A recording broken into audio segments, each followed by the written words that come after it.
Today, my guest is Connor Beaton. Connor is ManTalks on YouTube and Instagram, and he's the author of Men's Work. Connor has helped many men to become better versions of themselves, and in our discussion, we talked a lot about the unique challenges that men are facing in the modern day.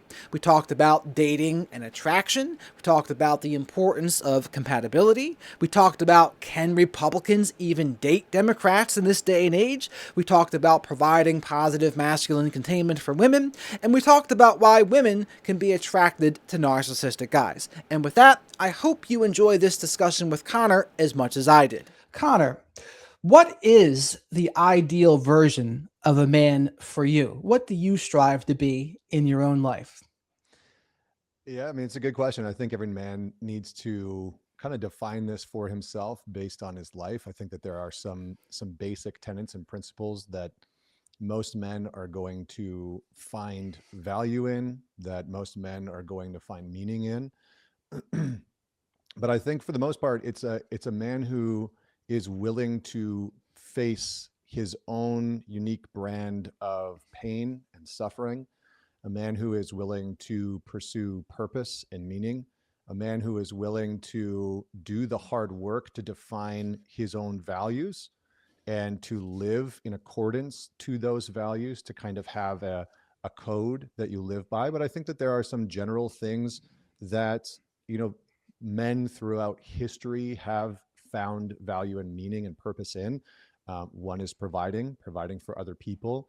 Two is protecting, kind of being I like to think of it as being the sheepdog of society, being able to be a protector for those who maybe can't protect themselves or need the protection. I think I've heard it said that, it's the dangerous good men that keep the dangerous evil men at bay. And I think that that's a noble and worthy aim for most men. We can't pretend like there aren't, bad men in the world, that there isn't evil in the world. I think it's a worthy cause to become a man who is capable of protecting his family, his friends, the culture, the community, the society from those types of men. And so I think those things are very important. But then, there's other pieces. Being able to pursue creativity and some form of hobby or artistic expression, I think is very important. Being a man who is grounded in his emotions. I think there's huge calls today for men to have a deeper level of emotional intelligence. And I think that that's a byproduct of men, being taught that for the last few decades, maybe longer than that, being taught that strength comes through suppression, and that Mm. how you become an effective man is by learning or becoming very adept at suppressing whatever it is that you perceive as weak. So anxiety, fear, insecurities, these types of things, compassion, softness, vulnerability, suppress the living crap out of that. And that will make you an effective, strong man. But in actuality, what it inevitably does is turns you into a very fragile man, Mm. because you are constantly having to contend with hiding these perceived weaknesses. And so I think the true gift of men throughout the world and throughout history is, yes, of course, protect, provide, all those types of things, but also have the willingness to face the dragon of your own vulnerability, of your own perceived weakness, of your own insecurities. And this is what Jung talked about with facing and confronting the shadow, right? Mm. Being able to confront your own shadow as a man is is arguably one of the most important things that you can do, because if you don't, it spills out onto other people. You start to sabotage your marriage or your relationship or your finances or your health. Your anger and your rage starts to bleed out onto other people. And so I think that if we can, every man at some point, I think, to be a great man in our society, needs to figure out, how do I contend with my own emotions so that I'm not either suppressing them and running from them, numbing them, avoiding them, or completely dominated by them and controlled by them. And I think one of the big things that we see in modern society today is that men have kind of fallen into those two camps. You know, it's like, I'm going to triple down on suppression. F it, I'm just going to make a whole bunch of money and buy the fancy sports cars and hypercars. Or I'm so emotionally overrun and so sensitive, and I have no real dominion or agency over my own emotions, that it's hard for anybody to really trust me, trust my leadership, trust my stability. So there's a middle path, and there's a middle ground that I think most men inside of themselves know that they want to aim for. Yeah, I mean, that makes sense to me. And I think some guys, they go towards what I would consider the capitalist porn method. That's like Alex Hermosi, etc. And there's a place for that, I think. And then maybe the opposite version is just the one that's not about ambition, purpose at all. It's more about just feeling your feelings and being vulnerable. Maybe that's more of a Gaber Mate version, right? But the middle in between, I think that's the sweet spot. And I see people like yourself, or the divorce lawyer James Sexton. I think he's a good example, actually, of someone that he kind of is integrated. He's an emotional man. He's about love, but he also has that assertive ambition in him as well. And I think that integration is what is sorely missed in a lot of men out there, like you said. Yeah. Yeah. I mean, there's merit in, guys like Alex Hermosi or David Goggins that are these really extreme archetypes of men. They're really extreme archetypes, and that can be helpful, not because we as men should be like them. That probably doesn't work for the majority of guys, but so that it can teach us something that is inherently important. Like David Goggins is this kind of embodiment of the workhorse, the work ethic, like the Achilles style archetype that just will go into battle and is ruthless and relentless. And he's kind of the embodiment of, discipline, like the warrior discipline. And I think for a lot of men, they appreciate that because it calls them to face and confront an edge, usually of a fear of, well, I'm not disciplined, I could never do anything like that. So they can find inspiration in these very, very extreme examples. And so we often need these fringe characters. And I think that's why they're so popular in modern day society. I think, before the pandemic and maybe a little bit after, Jordan Peterson, while he has sort of always been this controversial figure, he really was an extreme version of an archetypal father. And I think he showed up at a time where young men were looking for fathering, from culture, from society.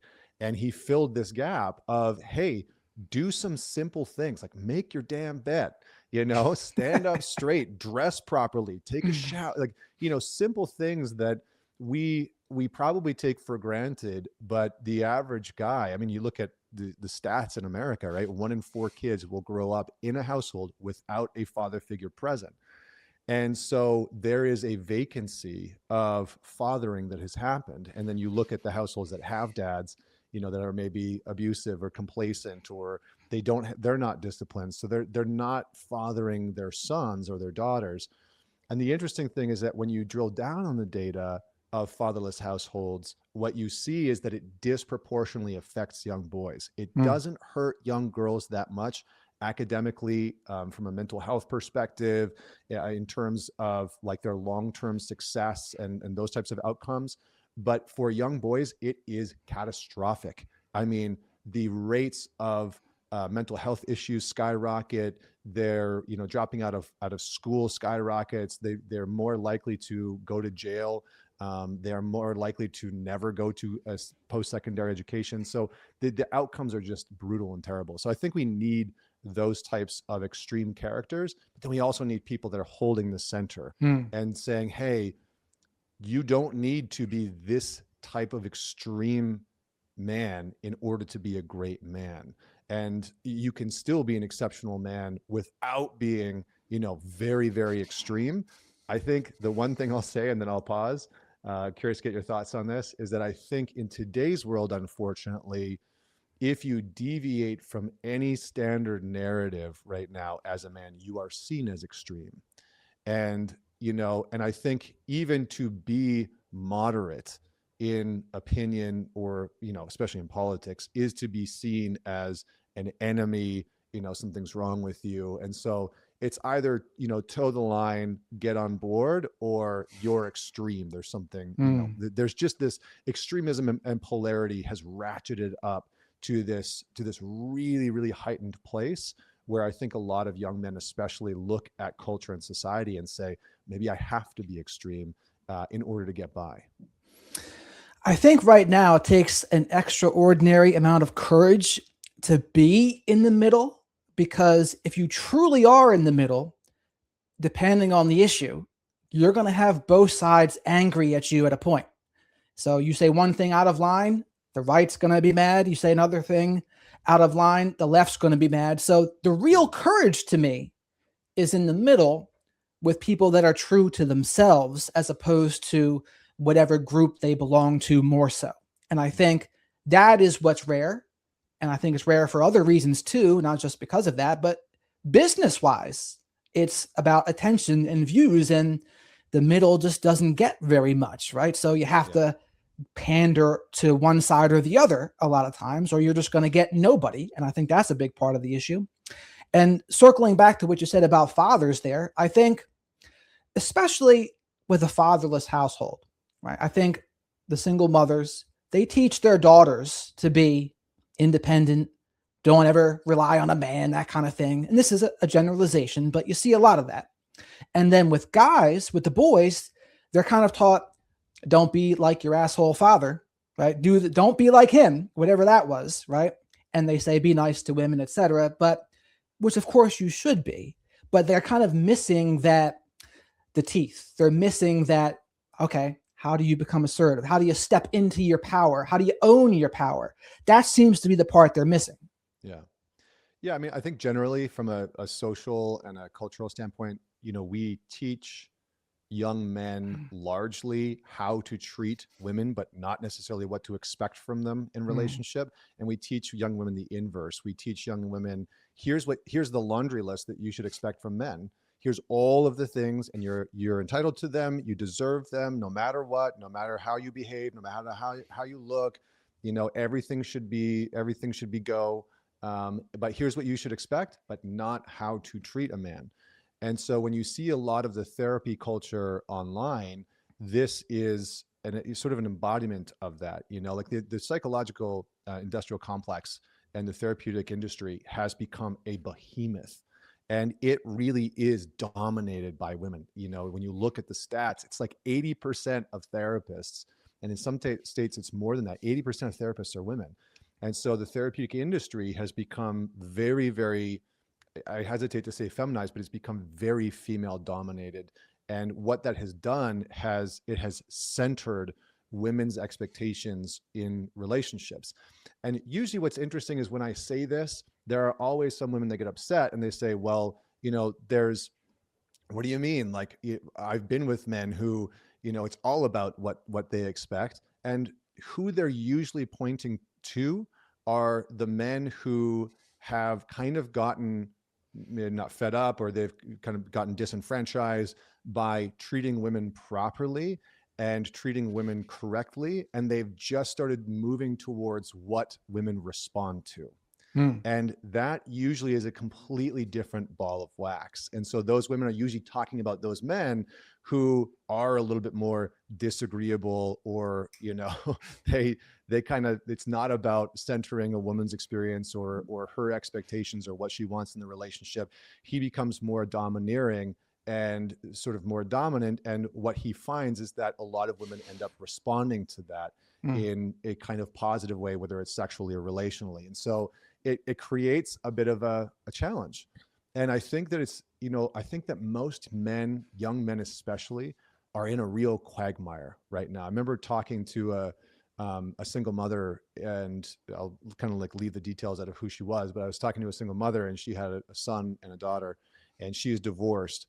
And she was talking about how challenging it is. Her son's 16 years old, how challenging it was to raise her son, and that he had come to her one day because, she's a sort of like a good, progressive, liberal woman. And, she's trying to raise her son to be a very good man. His father's not really in his life, which I'll leave again, the details of that out. but his father's not really in his life. And so she's really doing her best and has been doing her best to raise this young man in a way where he turns into what she thinks is a good man. Hmm. And in some ways, she's kind of trying to turn him into the type of man that she ultimately would want to be with, right? It's like, or at the very least, maybe not her, but other women would want to be with. And she called me one day because she had a bit of a conundrum, which was her son had come to her and said, "Hey, I want to ask you a question." And he said, "It's kind of hard for me to ask. And so I don't want you to get angry at me. Hmm. So I want to ask the question and then I want to leave it with you. And then I want us to revisit this conversation in 2 days." Really smart by this kid, by the way. Right. So he said, "You keep telling me that I need to be all these ways as a young man. I need to be super kind and compassionate and thoughtful and really emotionally intelligent. And you kind of have taught me to be all these ways as a man. But all of the men that you date are the opposite of that. Ah. All of the men that you have dated in the last 3 years are not that at all. And so I'm really confused and I want to know why that is." And so she called me just being like, "What do I do with this?" And I was like, "Well, you kind of need to be honest with yourself because he's pointing out something about your dating habits, your preferences that, that maybe you need to take a look at, you know?" And so I think that's the challenge that a lot of men face. There's the cultural narrative of what they are supposed to be. And this is just men in general, but there's the cultural narrative of how you should behave, how you should act, you know, what you should choose, how you should treat women, how you know, how everything. And then there's what actually sort of works, what gets results, what, you know, what pans out in dating and relationships. And I think for a lot of people, the expectations have become so big and so intense that it's like if you disagree with one thing, that has become the foundation for relationship annihilation, you know? And this has become a very prominent thing in certain parts of our culture that says if you and I disagree, we can no longer have a relationship. Hmm. And the laundry list of things that if you and I disagree on them, it means the death of our relationship has become so big that you have families falling apart, friendships falling apart, people can't maintain relationships because there's a huge subset of people that see disagreement as the grounds for Hmm. relational death. And I Right. think that is terrible. That should be for extreme last case scenarios, because when we stop being able to disagree and maintain relationship, everything falls apart. And I think that's kind of what we're seeing in our culture and society today is that people have lost the ability to do that. That makes sense. And how old was that kid to notice that about his mother? 16 years old. Okay. He's a sharp kid. Pretty clever for 16. This is a lot of awareness, I would say. But to me, what that speaks to is, and this goes for everyone really, but there's people, they want something, they put it on their grocery list. They want a guy to be all of these things. They say what they want, but what they actually respond to is a little bit different. And nowhere is that more prominent than in the space that I'm in, where I talk a lot about narcissistic people. And you ask every woman, show me a woman that doesn't have a narcissistic ex at a point. So they're all involved with them, and there's reasons for it, right? There's trauma bonds and conditioned by narcissistic parents, maybe, but that doesn't touch on the attraction part. And the attraction part, which is what gets them in the door to begin with, it's not a choice. I don't think Right. people choose. Men don't choose either. Like it's either you feel it or you don't a lot of times. And I think that's the big dividing line when we're working with men. Where are they? Because there's, generally speaking, I think two versions, right? There's the guys that are completely failing with women.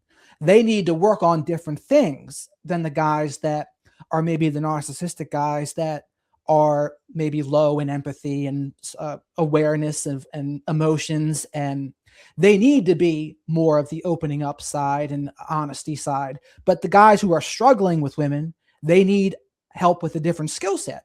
So Right. depending on who you're talking to, they need different things. And I think that's one of the struggles with when you're trying to help men. You first got to figure out where that individual man is, because depending on where they are, they're going to need different things. And I think what happens in the male space online is there's a big group of men that are just struggling with the dating side of things. So they're going to gravitate more towards maybe red pill type stuff because, or even the MGTOW type stuff because they're speaking to what the situation they're in. Yeah. So there's a big audience for that. But for the guys that are already doing well with women, now that's a smaller percentage. And so the people listening to that is just lower in number. So when guys come to you, where are they a lot of times? Do you see guys in the struggling with women camp? Do you see guys that are maybe a little more empty, that had more of your story where they're cheating, financially successful, etc., and are trying to do better? But what do you say? All of it. All of it. I mean, we've got, there's 500,000 plus people that, every single month tune into my show, tune into my YouTube channel. I've got a community, a community with, 1,200 guys in it from around the world. And so I really get to see these men in the transition, but that's kind of the key word, is a lot of men are in this transition that, maybe their marriage or their relationship has been going well for a while, but something has been brewing underneath the surface that hasn't been working. And all of a sudden it comes to a head where the communication has broken down, the intimacy has broken down. Maybe there's been an affair, the marriage or the relationship has ended. It's usually in those moments that men come into the work, right? Where men kind of step in and say, you know what, I need to reassess something. Something's not working here. Or they just get so sick and tired of their own BS that it's like, man, I've been sabotaging the exact same way with food or with, porn or with whatever it is, booze or, whatever their sort of drug of choice is, their addiction or their sedative of choices, that they really they're fed up and they're ready for change. So we usually see guys in that transition space. And I think, to what you're saying before is, I think for a lot of men, they want to succeed. No man gets into a relationship with the intention of having the relationship fail. That's not, I think that's a misconception of how men operate. Men generally want to win. And for many of them, they just have not been taught how to do relationships. They haven't been taught the skills of self-leadership. So they don't really have the skills to lead themselves effectively. And so they come into a relationship and they're like, well, I don't really know how to take care of myself in maybe sometimes basic ways, or, I don't know how to take care of myself emotionally. I don't know how to take care of myself financially. And so I'm in the process of figuring that out. And I think that can be very frustrating because in our current culture and society, women have really risen and men are kind of on the decline. And it's almost like geopolitics, right? It's like the US is going through some hard stuff right now and China's on the rise. And not to make that comparison. It's not a comparison, just so I'm clear. But I think men are really in decline and women are on the rise. And so I think for a lot of women, they look around and they say, where are all the good men? And the challenge is that all the really great men suddenly have a big abundance of choice, and they're in the choice paradox. And so locking in one of those men that maybe has, a good financial base and is doing well for himself and takes care of himself and is emotionally competent. I mean, that guy kind of has his pick of everybody. Maybe not everybody, but you know what I mean? He's got a big pick. And then you have a lot of men that really are struggling. I have some clients that they are incredibly successful financially, but they just can't seem to make relationships work. And in part, it's, because they don't maybe fit the physical bill of what that would look like, or, they're a little younger. Some of these guys have become incredibly successful in their early 30s. And so, they don't necessarily have the emotional maturity necessarily that some women are looking for. So I think it's a tough space. I don't know if I'm answering your question, but it's a tough I think space. so. I mean, I think what happens to men is it takes us a while. I think it takes men longer to truly become something. And that is also a part of it as well, that is correlated to attitude and mindset to me. I think it is a true thing, and this is going to make people upset, but it's true. Men have to become something. And I mean, show me the man that doesn't have to become something or provide some kind of value in some way. And there's Right. different versions of value. A version of value can even be just being fun. That's a currency to some Right. women, right? But then there's the providing masculine containment. That's a different thing too, right? So understanding that, okay, there's yeah, and accepting it. I think that's the other thing, right? Some people get really resentful. I shouldn't have to provide anything. I should just be loved for who I am. And I'd say that's to me more of a an immature way of thinking, honestly. It's and I struggle not to just sound dismissive when I think about it. And I say, well, sometimes you just gotta get over it. Like that's just how it is for men. Mm. Get over it, accept it, and then move forward. Because until you can do that, you're gonna be stuck in that childish mindset, in my opinion. And I think the guys that you're talking about that are maybe in their early 30s, maybe they need to work more on attraction stuff, or maybe they need to work more on understanding what women really want in relationships. And to me, and we can go back and forth on this, I think every woman wants to feel loved and wants to feel safe in their relationship. And so many of relationship problems stem from them not feeling loved or not feeling safe. But what do you think about that?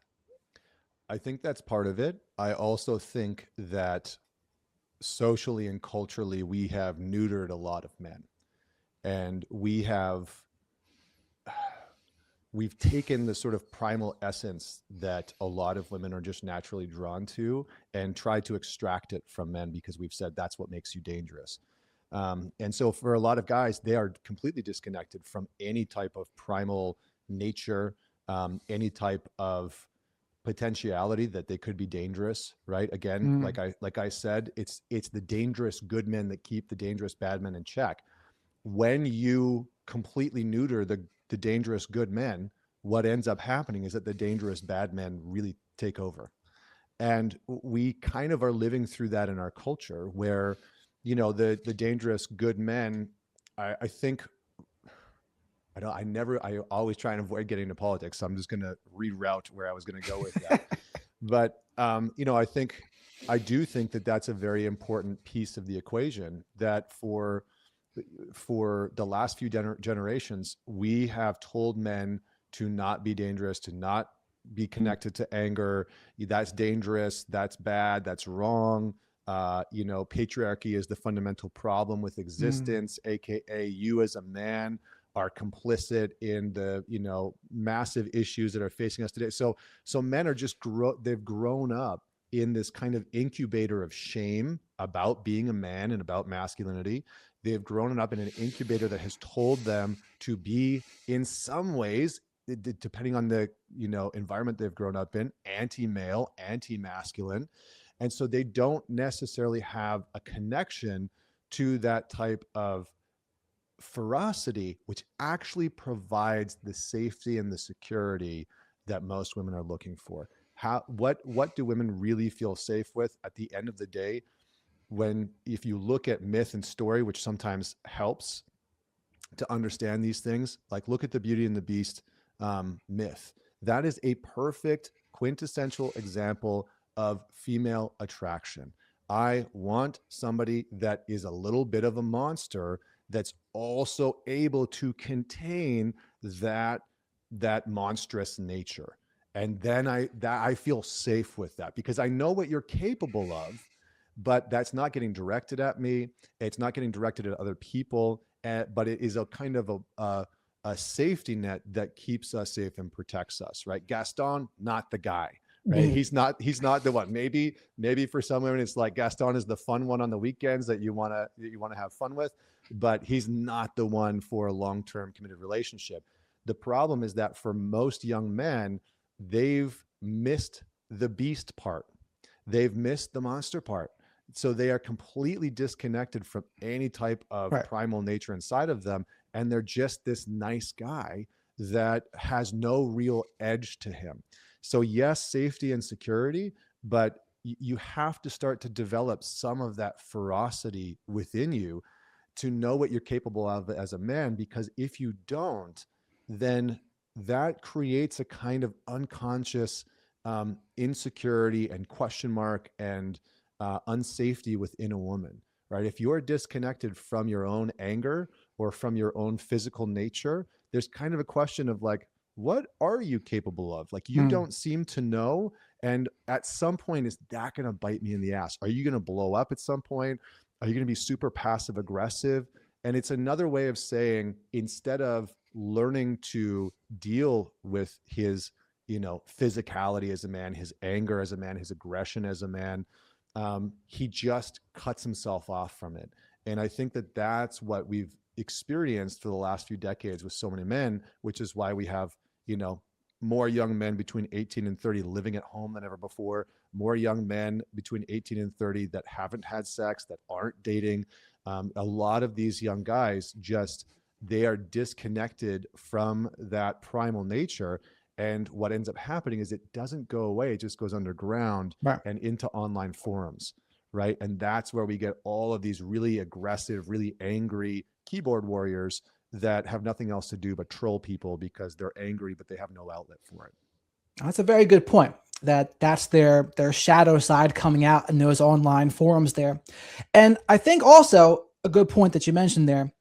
I think that dangerous side, having teeth, as Jordan Peterson would say, that is the prerequisite that most women need that in a man. And so you had me thinking about this because I mentioned the emotional safety and feeling loved part.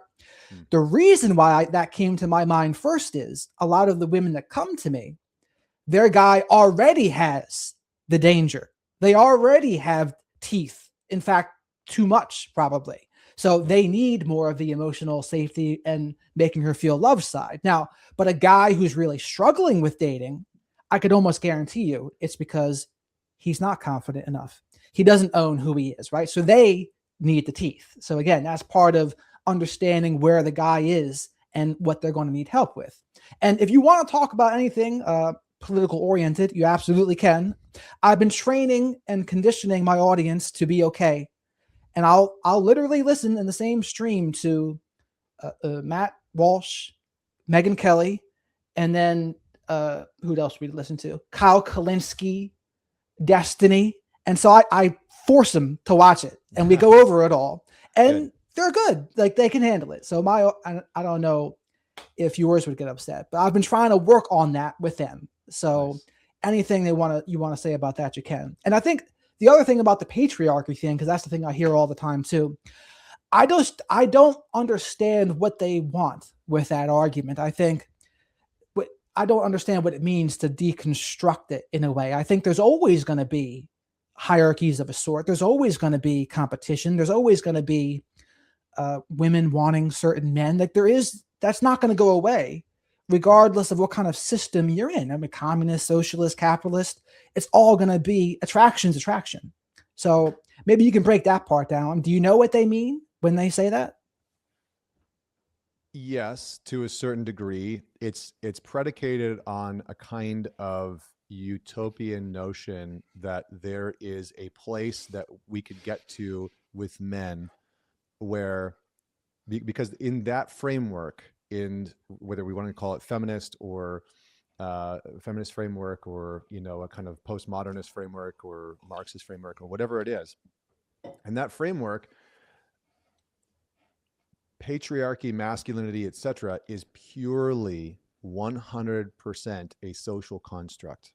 So biological imperative, biology has zero to do with being male, with gender Mm, expression, etc.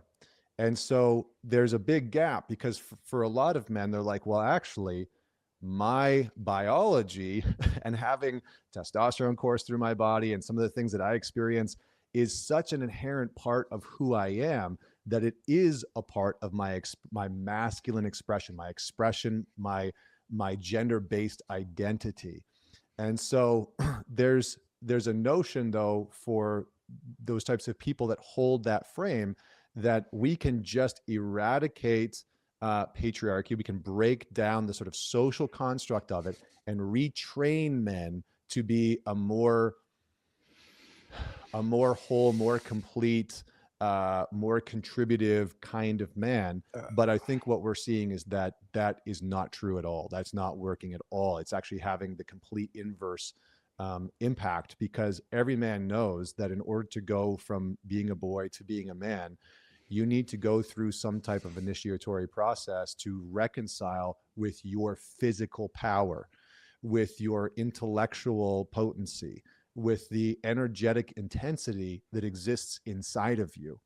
And so it's not just social construct. And I think that this is my sort of qualm and problem with a lot of the left leaning commentators on masculinity. And it's not to advocate for the right, but my issue is that they always have removed biology from the conversation. Always. It is all, even Bell Hooks, Scott Galloway, people that I really love and respect. Biology is always extracted out of the conversation. And we are mammals. We're still animals. We still have a mammalian body that our mind and brain is attached to. And so, as much as I agree that there are social constructs of masculinity and maleness that are maybe not that helpful, right? Like I talked about, suppression equaling strength, not helpful. That's a complete social construct that many men, including myself, buy into. Not helpful, not good. We can undo those pieces and those parts. It doesn't mean that we are going to end up in a place where men are these completely docile creatures that don't have more primal biological imperatives baked and hardwired inside of them. And I think that's what the conversation always misses. It supposes that men are a certain way based on female experience, because for so many women, they don't have, almost no women have the same level of experiencing aggression, experiencing anger, experiencing sometimes violent urges inside of them. And those things are not just socially constructed, right? If you look at any other mammal species on the planet, the male of the species is the more violent of the species. That is a biological fact that we can observe, that we can see. I mean, we can just go down the list, right? There's a few exceptions, but the exceptions do not eradicate the rule. It doesn't change those things. So I think that most of the time there's a kind of push that we can get to this type of utopian place. Now, I'm not saying that we shouldn't teach men to be more emotionally intelligent. That's literally what I do for a living, right? It's like I help men lead themselves more effectively by developing emotional competency, by understanding what's happening inside of me, what's going on inside of me that feels intense, that's hard to control. And some of that's socially constructed, some of that is their family of origin, some of it's trauma, some of it's abuse, abandonment, attachment issues that they've experienced. But some of it is also just a biological experience of having way more testosterone coursing through your body, and that has an impact. Absolutely. And I think what you're talking about there is there not being a blank slate, to which I agree. We're not blank slates. People want to blame conditioning of the society. And I think actually the family has more influence than that, honestly. That's my personal opinion about it. And I think this is a good time to get into two things. One, in the dating age right now, it's almost like there's two different versions of dating. There's conservative Republican dating and then progressive liberal dating. Totally. And that's just a fact. I don't hear it talked about that much, but that's a reality now too. That's one. And then what is your definition of masculine energy and feminine energy? I think that's a good thing to go over as well. So the first piece was around modern dating. So in regards to like right now, it's going to be very difficult for a conservative guy to date a liberal guy. And so basically you can pretty much, if you're political, slash the dating market in half Right. for everyone. And that goes So for women. What do we do about that? Yeah. I mean, it's just something to be aware of, I guess. I don't know. Do you have any suggestions? I think it's tough, man. I think it's really hard because, um, again, I'm going to talk about data. I'm not going to talk about my personal opinion. So I just want that to be clear. when you look at the data of what people on the left versus people on the right believe and what they agree on, people on the left are consolidated around a very small, compressed amount of information. And people on the right, it's much more diversified, which is kind of hilarious because the left is the ecosystem of diversity and equity and inclusion. But from an information and belief oriented standpoint, the left is very, very consolidated. And so their beliefs are very, very entrenched, and it's very, very narrow. And if you step outside of that, the reaction to it is that because we disagree, now the relationship's over. Whereas on the right, there, as you know, this is, some people are not going to like this, and maybe you don't agree, and that's totally okay. But when you look at the data, again, there is a huge divergence of perspectives and opinions that exist on the right. There are some people that are Catholic, that are conservative, and other people that are Mormon. Their religions differ. Their perspective on abortions differ. Their perspectives on gun laws and gun rights differ. There's huge differences that exist within the right. And the problem is that the space between the right and the left has become so big that it has become the new version of segregation, right? It used to be you could not date outside your race.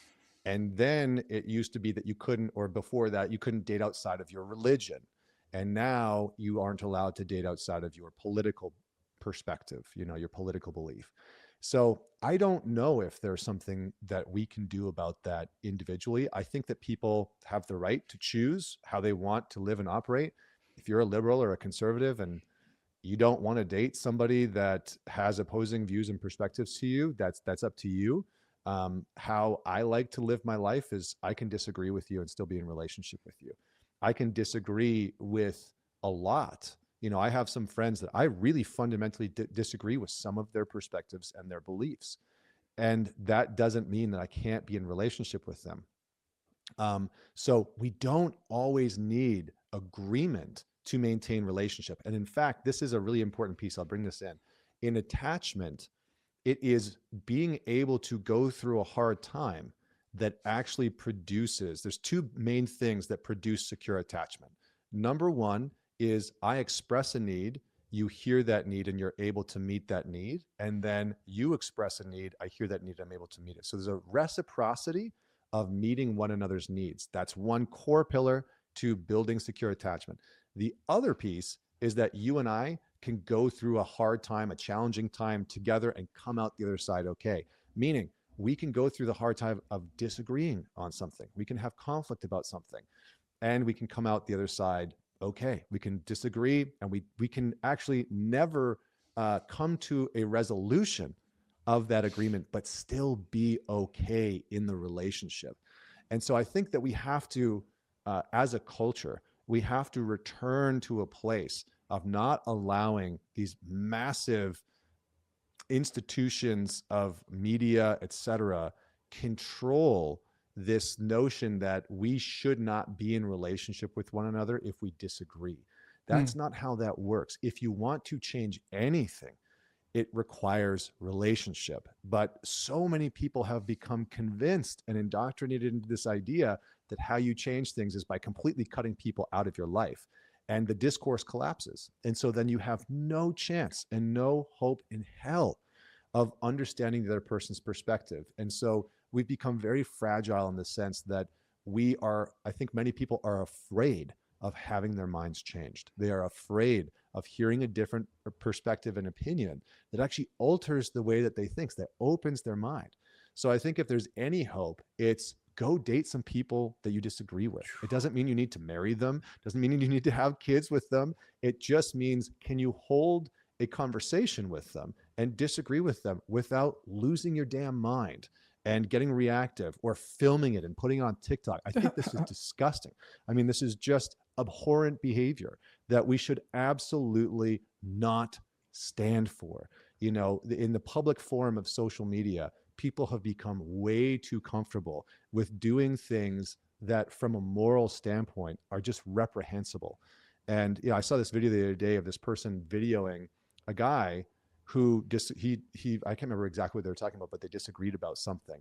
And she was secretly recording him while she was berating him and disagreeing with him, and then posting it online to shame him. I'm like, what Out are of we control. doing? This is, I really mean this, of like, that's a parenting problem. Yeah. If your kid is out in the world and thinks that that's acceptable behavior, you've done something as a parent that maybe went sideways.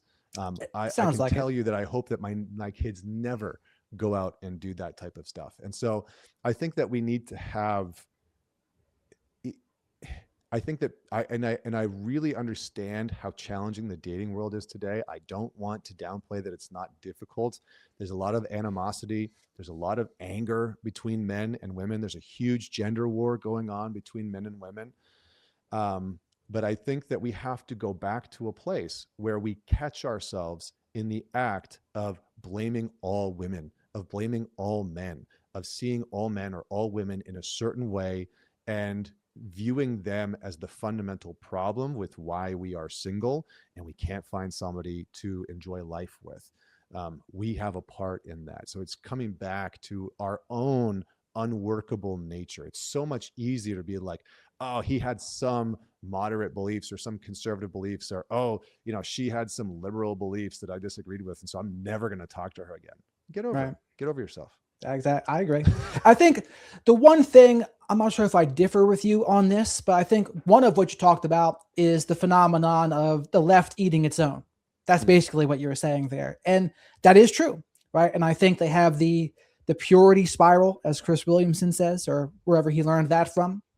But I think the way I see it is, it's maybe not backed by numbers, but I see there's two cults, right? There's 30% of each side that can be a little bit of a cult. And then the center right and the center left, that's where you're going to see much more diversity of opinion. But in the 30% cults of both sides, not nearly as much. That's very black and white when you go into those extremes. Now, they look different, though. They present differently. But I think, and you could argue which ones are worse, right? But that's what I see with that side of it, where it's, and the gender war is a part of that too. I think the gender war is a part of that. And I think there's team man and there's team woman. But I think getting people to see that we are on the same team ultimately, but people are being divided for different reasons. Sometimes it's financial gains, the reason.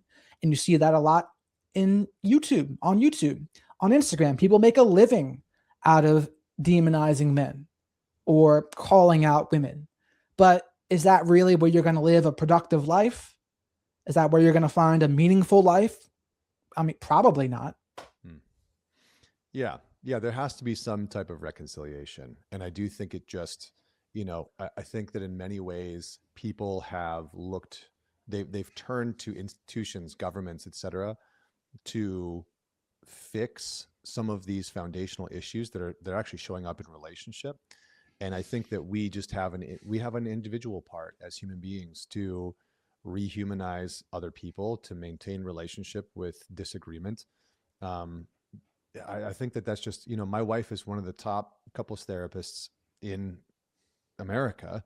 And, one of the things that she has said time and time again is that the quality of a couple's relationship is their ability to move through conflict, to move through disagreement and maintain the relationship.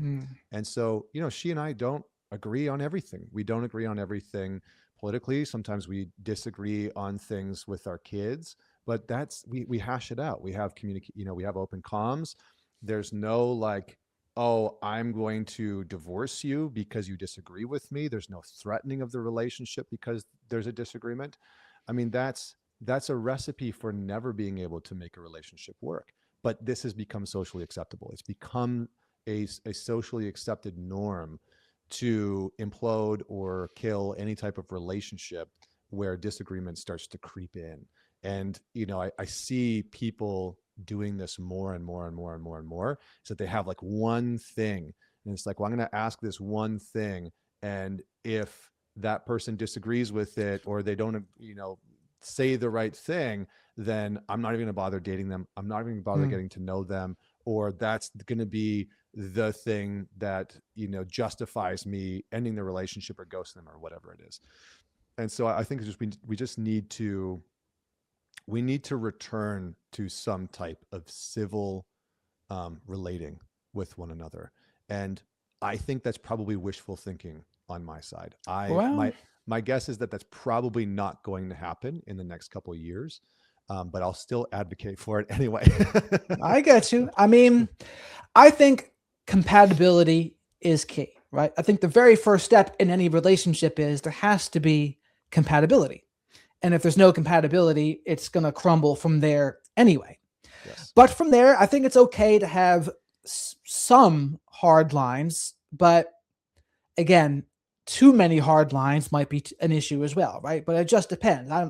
I won't tell people what their hard lines should be, but I would maybe ask them to perhaps reflect on if they're reasonable or not, right? Because maybe there are hard lines that can be reasonable, Hmm. but maybe there's other ones they have that maybe aren't as reasonable, and maybe they're missing out on possibly good connections because of that one perhaps silly hard line that they have, right? Yeah. So that's something Yeah. for them to think about. Yeah. And it's, it's okay to have standards, right? I think, if I was single today and I went and I was out dating, I probably would ask women, what do you think about men? And if what I heard was a laundry list of grievances and how men are everything that's wrong with the world, I probably wouldn't go on a second date. I probably wouldn't continue to do that, because I don't want to date somebody who has an inherent disdain towards my sex, but then wants to date me, because I know I will always be the fundamental problem in that relationship when push comes to shove. And I think it's okay for women to, expect that as well. It's like, you shouldn't date a man that hates women. It's like, I would never advocate for that in a million years. And, in fact, a huge part of my work is helping men to reconcile their relationship with women. And yeah. So to circle back to this, what is your definition of masculine energy and feminine energy? I mean, I think that masculine energy is just a psychological principle. It's an amoral set of virtues and principles, like differentiation, consciousness, direction, order, structure, those types of things. It's why, for people like Jung, masculinity was always associated with will and direction, with logos, right, which is meaning, reasoning, clarity, and those types of things. That really is the summation of masculine energy. It is about direction and order, and being able to consolidate some of the power that you have inside of you, whether it's psychological or physical or emotional, towards an aim, towards an outcome. But it's always about the maintenance of order. It's always about the maintenance of order. And I think that that's a very important piece, because when you look at our culture today, there really is, in the deconstruction of the patriarchy, there also is the abolishment of any type of objective truth and Mm. objective reality. And so you can see that, statistically, men are in decline. The masculine is in decline. And then you look culturally, and the masculine is also in decline. And then you look at the sort of social fabric of existence or reality, and objective truth and reality is also in decline. I'm working on a piece right now called The Death of Objective Reality. And I think that those things go hand in hand. And the masculine is really interested in what can we see, what can we measure, what exists that we can quantify. It is about categories and the understanding differences and having differentiation. It is about um, sometimes honoring that there are hierarchies, that you are likely better at some things than I am because of your life, and that's okay. And we should look at those differences and be able to say, how can we create a society that best deploys your gift and your mastery, and my gift and my mastery, instead of flattening all of that and pretending like there are no differences whatsoever. and trying to reorganize culture, society, relationships, institutions, and structures to pretend like differences don't matter. And so I think those are some of the pieces that are fundamental with the masculine. And then the feminine, I'm not going to bother speaking on because I think it's just anything I say is going to get hate. Uh, I'm not Okay. interested in that. I'm sure I'll get plenty of hate on my definition of masculinity. But I think for masculinity, it really is there's a core principle to provide. There's a core principle to protect. We find meaning in those things. Men find meaning in being able to provide for people that they love and care for. They find meaning in being able to protect those people. And I think that they find generally the masculine finds meaning in being able to create direction and coherence for people. And I think for a lot of men, that's one of the reasons why they're so disconnected from their own masculine core, is that they are so lost and so confused about what it means to be a man that they can't find direction or order or coherence inside of themselves.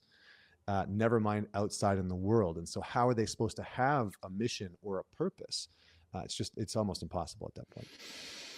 And it takes a while. I mean, it takes a while for a man to kind of learn who he is and learn about himself. And I think a lot of becoming a man is overcoming obstacles, overcoming challenges, right? And that's where we begin to figure out what our purpose is. And I think part of what I boil down masculinity to is being mission and purpose oriented. And if you had to choose, as David Dita would say, if you have to choose between your purpose in life and a woman, you choose your purpose in life. That's what he would say is the core of being masculine. That would probably upset women. But he uses the example in that book, right, of the soldier going to war. And he says, yeah, I have to go to war. It's what I need to do. I have to serve my purpose. And the woman wishes that he wouldn't, but he says, no, I have to go. And then he uses the other example of, well, let's say, for example, that he doesn't go. And he says, you know what, hun? You're right. I'm going to stay home with you. I'm just going to try to be here with you. And he said, yeah, at first she might like that, but then she might sense, wait a second, maybe I have a little too much control over him. Maybe I can't trust his masculine core to do what is best, regardless of what I say. And I'll say this so you don't have to, but like the feminine can be up and down. It can be emotional in a way. And sometimes they want, not so sometimes, all of the time, they want the strong masculine oak to be okay. Like kind of like the waves crashing against the rock. You're going to be that stable, calm presence.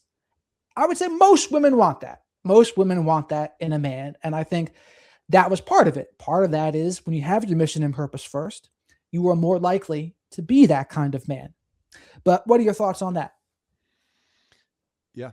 I mean, I think every single man that has direction in his life and is building something meaningful of himself or in the world is going to automatically be more attractive than the guy that's sitting on his couch playing video games all day long. I like, and we all know that. I think we don't need to pretend that that's not true, right? It's like, part of the reason, like, my wife is attracted to me, tall, dark, and handsome, but also it's like I have a mission, I have a drive. And I think this comes back to what I was speaking about before, which is there's this game that gets played out between the masculine and the feminine. And the game is that the feminine is always in this attempt unconsciously to tame a man.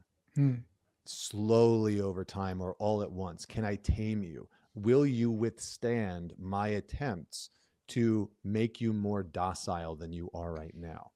And so our role and responsibility as a man is, fall in love, have a wonderful relationship and do all that.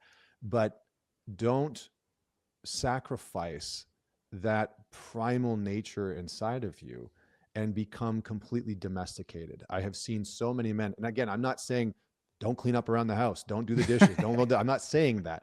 I'm talking about don't become so tame that you are complacent, that you never stand up for yourself, you stop saying no, you stop putting a sense of mission and meaning in the sort of forefront of your experience as a man, because all of those things make you much more attractive. And this is what I was talking about before with the Beauty and the Beast myth, but also there's what people say they want, there's what sometimes women say they want in a man, and then there's what they actually respond to, there's what actually works. And so sometimes women will say, and they'll talk in a way which is very confusing for a lot of men, because what men hear is, oh, you want me to be tame and submissive and docile and gentle and kind all the time. And so then a man tries to do that, and then she's frustrated and angry. And so because, I think for many women, they know that if you as a man aren't capable of standing up to her, you're not going to stand up for her in life. Right. You're not going to stand up for her or to her in the relationship, and the game's over. Right. And when I say game, I don't actually mean, like a psychological game. I mean, the creation of polarity in the relationship dies because it's not there anymore. It doesn't exist. And between my wife and I, there's lots of playfulness. There's lots of fun. But I always joke, it's like, there is a part of me, there is a beast in me you will just never tame. And she, she kind of likes that because she's Good. competitive, right? She like played Division I lacrosse and was like a first chair violinist. She likes this notion of like, like maybe I can tame that part of you, maybe I can, but she doesn't want to, right? And so at the end of the day, it's the part that continues to build attraction and polarity. And it's not that we can't know one another extremely deeply, right? I think that men right now are being called to depth. They are being called, I really think we're going to see a resurgence of Renaissance men. I really do. I think we're going to see a resurgence of Renaissance men that are just exceptionally talented in so many different ways. They're going to be highly adaptable. They're going to be very emotionally intelligent. They're going to be able to, flip burgers at McDonald's, which we won't have anymore because it's going to be robotics, but they're going to be able to do that, cook at home, make some music, build a house. They're going to be extremely multifaceted. And I think that is my hope, is what the future is bringing for men, is that there's this resurgence of a more multidimensional version of masculinity, because what we've adopted for the last few generations is just this single dimension version of masculinity. Just be the strong man that provides. And that's it. And it doesn't matter if you have any type of artistic outlet. So, guys have been disconnected from any type of, sort of feminine orientation, nurturing, creativity, artistry, etc. So anyway, that's my TED talk. No, I mean, that makes sense. I mean, I think what's important for men is to have an ideal they're striving for in their life. Just like Omar from The Wire says, every man's got to have a code, right? You have your code, your thing that you're striving for, and you have to really own it and trust it. But when you mentioned that some men, they're kind of trying to jump through the woman's hoops a little bit and be more of what she wants them to be because they don't trust themselves enough. Honestly, they don't trust that. And this is where social calibration comes in. And it takes a long time to become socially calibrated for some people. But understanding, okay, I understand attraction. I understand emotions. I understand mission and purpose. And I have to own that. And regardless of what the woman says, it's not to say you don't listen to her, but you just know what you think is right and you stick to it. And that doesn't mean be controlling. I always notice myself having to play the devil's advocate after everything I say. I know what the pushback's going to be instantly. So you have an idea of what you want and what you think a good man should be, and you stick to it. And that's what women would want as well. And I think the cool thing about masculine mission and purpose is there's many versions of that. There's the athletic person. There's the musical artistic person. There is the business person. There is the fill in the blank with whatever else, right? There's many versions of masculinity. It's not just one rigid thing. There's many versions of that out there that I think anyone can try to strive for. And I think a lot of people get upset that they think, oh, masculine and feminine is just too polarizing or antiquated. And I think they're just missing the point with that a little bit. And I think they're hoping for something that just isn't going to be. There's going to be that always, So you kind of just have to accept that, despite how much you want to fight it. Like, we're humans, we're human Yeah. animals. So it is And what it is. and if you don't want to operate in those confines, in those categorizations, don't. Like Right. that's totally okay too. But I think that we're living in a, we're living in a time where what it means to be a man and what it means to be masculine has been largely defined by women for a long time. Right. And I think that there's a kind of rebellion against that, which maybe we could talk about as, or you could argue is healthy or unhealthy. But I think at the end of the day, men need a few things to embody and really connect to. We don't even have to call it masculinity. We could call it self-leadership. I like the notion of self-leadership. When I'm able to lead myself as a man, I feel effective. I feel confident. I feel powerful. I feel potent. I feel like I am safe and trustworthy for the people in my life. So there's some basic things, which is number one is self-control. Are you able to rein in your impulses? Are you able to rein in the impulse to watch porn or drink too much or overeat or overspend or self-sabotage and blow up your relationship? Are you able to rein in those impulses that are usually maladaptive behaviors because you are ignoring your pain as a man? You are ignoring your trauma, your abandonment issues, your attachment issues. Are you able to face that pain and let it teach you in some way? The next thing is, are you able to develop building direction in life without it being super, super rigid and dogmatic? Can you Mm. create direction for yourself? Maybe even creating a vision or a direction for your relationship, creating direction within your business, within your career, within your finances. That is extremely attractive, right? A man that has some type of plan of, this is where I want to go in life. This is what I think my retirement is going to look like, or my career is going to look like. Of course, life is going to come along. Maybe it's going to T-bone you out of that direction, but have some direction without it being so rigid and controlling. And then I think next is be able to lead without having to control and dominate constantly. Mm. And I think, or can you lead without being so apologetic of being a man who enjoys leadership? I think this is a big thing for a lot of men, is that they fall into this black and white situation of, either I'm going to shirk any type of leadership, any type of responsibility, leading in my relationship in any way, shape, or form, taking initiative, being proactive, or they fall into that other category of leading through domination, right? Leading through control. So can you lead with heart? Can you lead in a way that's relational? And I think that's the really big piece. If you as a man can continue, and what that requires of you is to be regulated. Can you regulate before you respond? Can you take a pause and breathe and notice the intensity of maybe anger or defensiveness or whatever it is that just happened inside of you, and breathe and deal with it first, contain it, and then respond? I think that's a huge piece for a lot of men, in terms of especially relational leadership, but leadership within work environments Right. itself and all those pieces. Especially for the men who already have their teeth, learning how to respond rather than react. And I know, just like Viktor Frankl said, right, between stimulus and response, there's a gap. And in that gap is your freedom to choose how you would like to respond. That's humongous. Yeah. So a lot of guys, they struggle with that. And I think it's also very wise to call it self-leadership as opposed to masculinity, etc., because much less polarizing that way.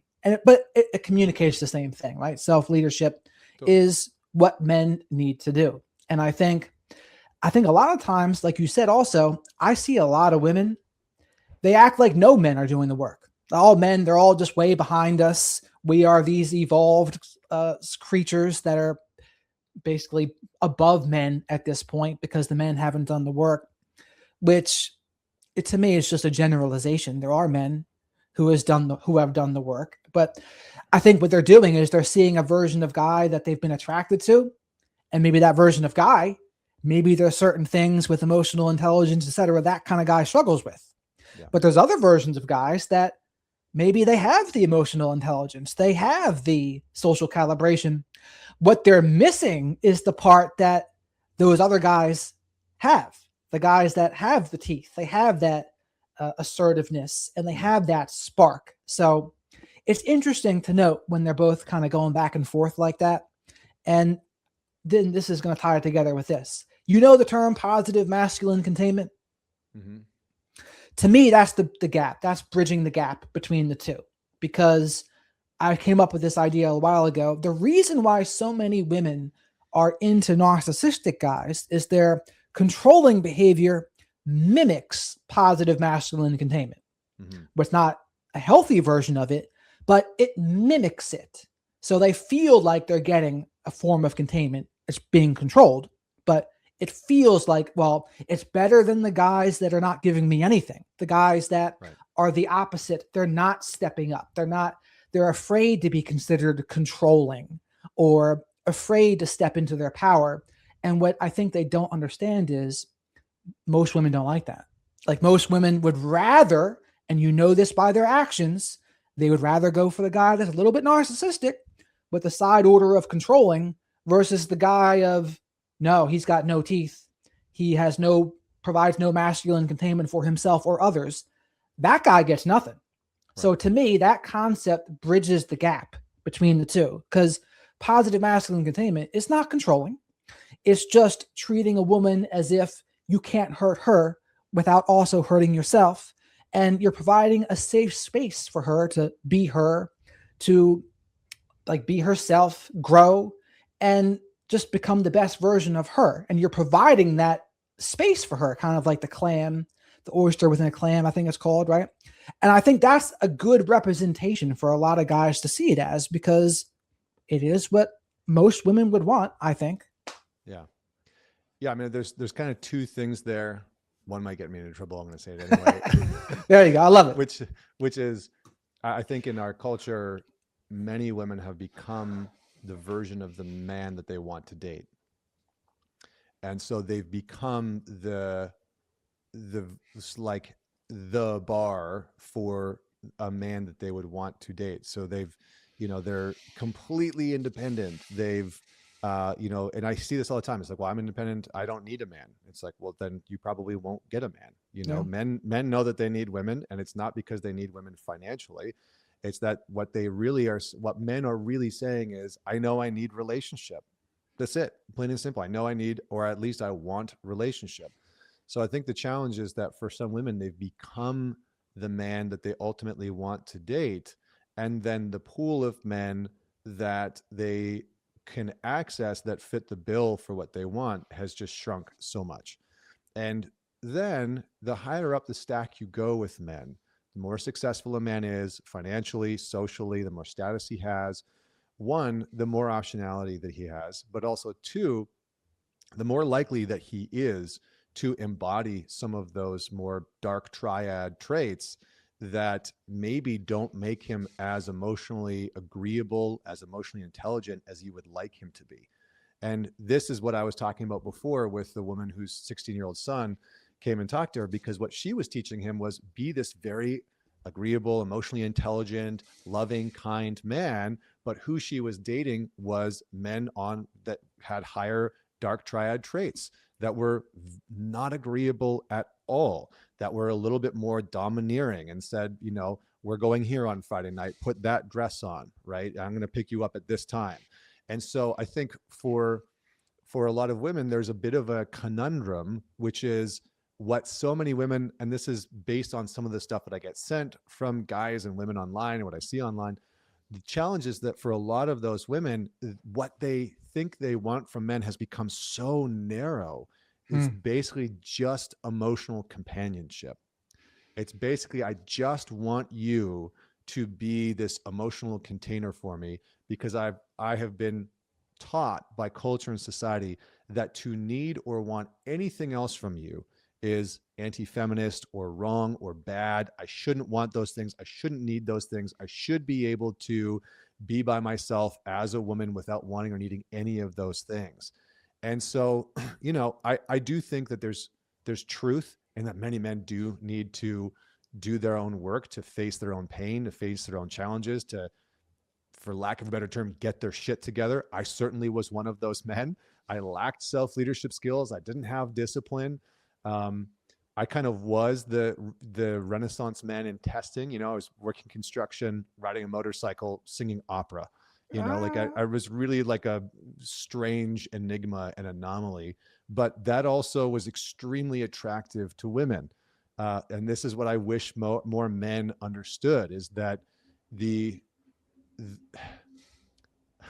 I was going to say, the harder you are to figure out, the more attractive you are. But yeah. I think the more multifaceted that you are as a man, the less one dimensional that you are as a man, the more appealing that you become. Because most men are one dimensional. A lot of men, that's easy to fall into that masculine trap of, I'm just going to become this one way. I'm going to go to work. I'm going to work my 9 to 5. I'm not going to ask any questions. I'm going to go home. I'm going to watch the same TV show and watch football on the weekend. And that's who I am. And they get stuck in this very rigid, unidimensional, single dimensional version of their identity.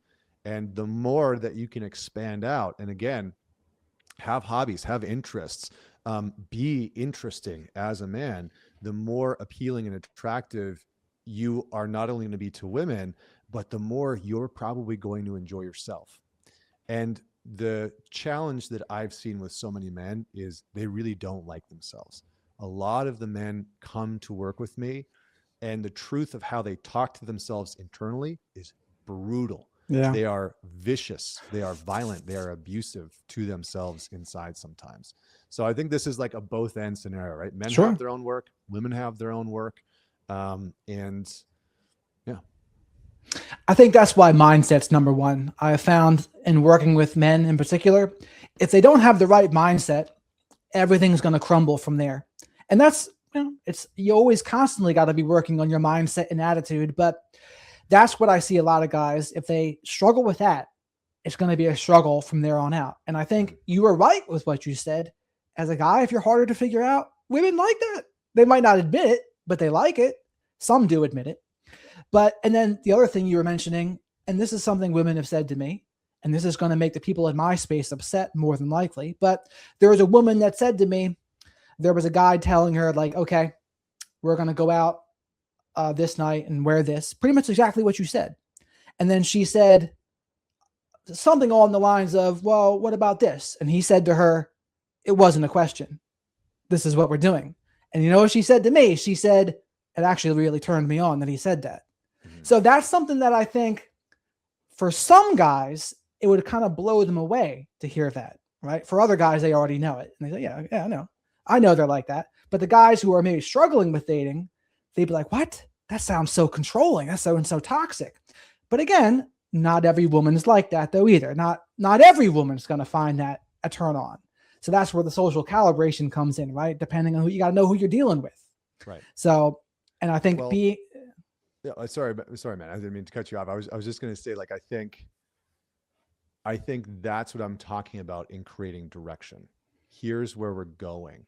And if you as a man can set a pace in the relationship so that a woman isn't constantly having to guess, right? It's like, here's when I would like to have kids. Here's when I'd like to move in together. Here's the direction that I think we're going. Here's my vision for a relationship. Here's how I'd like to deal with conflict in our relationship when it arises. If you can articulate some of those things and you can create direction in the relationship, that's going to go a long way to building trust, to building safety, building attraction. And I do think that's confusing for a lot of men, because they will hear something like that and be like, it sounds controlling, but in fact, for the most part, you're just creating direction. Like, here's where we're going. Yeah, knowing where you're going and owning it, and then just learning how not to be a dick about it too, right? That's totally. Where things guys might struggle and go off the rails on that part. And I think, and we didn't talk much about women, but with the women's work, what I find a lot of the women that have become the man they want to date, to me, I think they confuse being strong with being like really combative and disagreeable. And in my opinion, that's not what I would want. That's just exhausting to deal with. And they would tell, I'm just being strong. You're intimidated by my strength is what they might say. It's like, no, it's just not pleasant. It's just not pleasant to be around, right? If I want to be with someone in a relationship, you want someone who you're going to be compatible with, that you can like have fun with and enjoy their presence. Now, that doesn't mean, oh, I just want you to be my piece, which means I can act however I want and you just need to accept it. No, that's not what it means. It's the middle, right? Where it's just you get along well enough so that you can have a strong foundation together. That's all. Yeah. Yeah. It's, that's probably gonna get me in trouble again too, but it's almost like it's almost like the body positivity movement, right? It's like you should be able to look any which way and be attractive to everybody. Right. False. It's not true. And we all know that it's not true. Again, we all know that it's objectively not true. And this is the same thing that I think a lot of women have bought into, is like, I should be able to act in any way and still be attractive to a man. And for some men, especially the men that the majority of women are wanting to be with, a lot of those men do not find hyper combative women to be attractive. Right. And it actually diminishes attractiveness. Just like it's okay for a woman to say, you know, a man that has zero ambition is not attractive to me. A man that just wants to sit on the couch and play Call of Duty 6 in his mom's basement at 40 years old, not attractive to me. It's like, well, for the majority of men, a woman who is hyper combative is just not attractive to him. It actually diminishes attractiveness. And so I think that, you know, I understand the plight of some women because they have been, you know, they've really become skilled at competing with men. They've become skilled at competing with men in work environments where sometimes you have to put your elbows out, right? You got to become a little bit combative. You have to be a little bit more assertive, but there's no off switch to that when they go home. And so they end up treating their partners, their boyfriends, their husbands, the same way that they would, you know, somebody in the boardroom. And it starts to collapse intimacy. And so, you know, we have to be, again, more multidimensional. We have to be able, my wife calls it derobing, right? De-rolling. So when she comes out of her work, she de-rolls and she's got a whole practice. She comes upstairs, she turns music on, she dances with the kids, you know, and she does That's it awesome. every single day. It's become a ritual in our house, but it's her way of getting out of this very like, okay, I gotta be with clients and run my business and oversee my therapists and all that type of stuff. This more sort of assertive, direction oriented role, she can take that off and she can move back into a more soft role that is very attractive, you know? And so, but I think the challenge is that a lot of those women end up dating men that are the antithesis of them. Yep. So they either date the men that are even more combative, even more assertive, even more disagreeable than them. And it's, you know, sometimes high volatility can be very, you know, there can be maybe sometimes great sex in those types of dynamics, but high volatility, or they date the very submissive, very subdued man, and then they kind of run the relationship. And I just haven't heard many women say that they really love those types of dynamics, because again, having a man that's not able to stand up for himself and shift the polarity in that relationship is challenging. And again, create that emotional containment. I think that's the really, really big piece that we kind of touched on before. And for those independent women that are winding up with the submissive men, I would say it's probably their very combativeness and disagreeableness that is preventing them from getting the stronger men that they would want, if I had to guess. But Connor Beaton, I really appreciated our conversation. Where can people find you to work with you and just find more of your content? Best place is YouTube or Instagram. ManTalks is both the channels, ManTalks. You can check me out there. I drop videos every single week, and there's the podcast as well. It's just called the ManTalks podcast, and that's it. Otherwise, you can check out mantalks.com. Awesome. I feel like I could talk to you for another couple hours here, so maybe we could do a part 2 in the future.